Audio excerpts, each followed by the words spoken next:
بسم اللہ الرحمن الرحیم۔ محرم کے اندر روزے رکھے جاتے ہیں، تو اس سلسلے میں ہمیں کیا کرنا ہے؟ حضرت ابو ہریرہ رضی اللہ عنہ سے روایت ہے کہ حضرت صلی اللہ علیہ وسلم نے فرمایا کہ رمضان المبارک کے بعد سب سے افضل روزے اللہ کے مہینے کے یعنی محرم الحرام کے ہیں، اور فرض نماز کے بعد سب سے افضل نماز تہجد کی نماز ہے۔ یہ مسلم شریف کی روایت ہے۔ ایک روایت میں ہے کہ یوم عاشورہ یعنی محرم کی 10 تاریخ کو زمانہ جاہلیت میں قریش مکہ بھی روزے رکھتے، اور حضرت صلی اللہ علیہ وسلم بھی ہجرت سے پہلے 10 محرم کا روزہ رکھتے تھے۔ آپ علیہ السلام مدینہ تشریف لائے، تب بھی آپ نے یہ روزہ خود بھی رکھا اور مسلمانوں کو بھی روزہ رکھنے کا حکم فرمایا۔ لیکن جب رمضان کے روزے فرض ہوئے تو آپ علیہ السلام نے اجازت دے دی کہ جو چاہے روزہ رکھے اور جو چاہے روزہ نہ رکھے، یعنی عاشورہ کا روزہ اب فرض نہیں رہا۔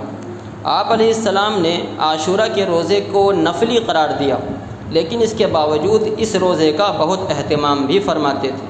چنانچہ حضرت عبداللہ ابن عباس رضی اللہ عنہ فرماتے ہیں کہ میں نے نہیں دیکھا کہ آپ علیہ السلام کسی فضیلت والے روزے کا اتنا اہتمام فرماتے تھے جتنا اس دن یعنی یوم عاشورہ کے روزے کا اہتمام فرماتے تھے۔ یعنی سب سے زیادہ نفلی روزوں میں آپ علیہ السلام عاشورہ کے روزے کا اہتمام فرماتے تھے، اور آگے فرماتے ہیں کہ جتنا میں نے رمضان کے روزوں کا اہتمام فرماتے ہوئے دیکھا، کسی اور مہینے کے روزے کا اتنا اہتمام فرماتے ہوئے نہیں دیکھا۔ جب آپ صلی اللہ علیہ وسلم مکے سے ہجرت کر کے مدینہ تشریف لائے تو مدینہ کے یہودیوں کو عاشورہ کا روزہ رکھتے ہوئے پایا۔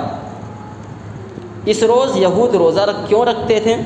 یہ معلوم کرنے پر انہوں نے بتایا کہ یہی وہ عظیم دن ہے جس دن اللہ نے حضرت موسیٰ علیہ السلام اور ان کی قوم کو فرعون وغیرہ سے نجات دی، اور فرعون اور اس کی قوم کو پانی میں غرق کر دیا۔ شکرانے کے طور پر حضرت موسیٰ علیہ السلام نے اس دن روزہ رکھا۔ انہی کی یاد میں ہم بھی روزہ رکھتے ہیں۔ یہود نے یہ بتایا۔ آپ صلی اللہ علیہ وسلم نے ان سے فرمایا کہ تم سے زیادہ موسیٰ علیہ السلام کے ہم حقدار ہیں، یعنی ان کی پیروی کے طور پر ہم روزہ رکھیں۔ اس کے بعد آپ صلی اللہ علیہ وسلم نے خود بھی روزہ رکھا اور آپ مسلمانوں کو بھی روزہ رکھنے کا حکم فرمایا۔ آپ صلی اللہ علیہ وسلم سے یوم عاشورہ کے روزے کے بارے میں دریافت کیا گیا۔ آپ نے فرمایا کہ یہ روزہ پچھلے 1 سال کے گناہوں کا کفارہ ہے، یعنی 1 سال کے گناہ اللہ رب العزت اس کی وجہ سے معاف فرما دیتے ہیں۔ امام نووی رحمۃ اللہ علیہ فرماتے ہیں کہ اس روزے سے تمام گناہ معاف ہو جاتے ہیں سوائے بڑے بڑے یعنی گناہ کبیرہ کے۔ گناہ کبیرہ کے اللہ تعالیٰ گناہ کبیرہ کے علاوہ اس روزے کی وجہ سے 1 سال کے گناہ معاف فرما دیتے ہیں۔ صحابیات کا معمول تھا کہ اپنے بچوں تک کو عاشورہ کا روزہ رکھواتی تھیں۔ چنانچہ حضرت ربی بنت معوذ بنت عفرہ رضی اللہ عنہ کہتی ہیں کہ نبی صلی اللہ علیہ وسلم کے منادی کو سننے کے بعد، یعنی آپ صلی اللہ علیہ وسلم نے جب اعلان فرمایا، اس اعلان کو سننے کے بعد ہم خود ہی عاشورہ کا روزہ رکھتی تھیں اور اپنے چھوٹے چھوٹے بچوں کو بھی روزہ رکھواتی تھیں۔ مسلم شریف کی روایت میں ہے کہ عاشورہ کا روزہ چونکہ یہود بھی رکھتے تھے، اس لیے آپ صلی اللہ علیہ وسلم کی خواہش تھی کہ اگر میں آئندہ سال زندہ رہا تو تاسوعہ 9 محرم کو کہتے ہیں کہ میں اس کا بھی روزہ رکھوں گا، لیکن آئندہ سال آنے سے پہلے ہی آپ کی وفات ہو گئی۔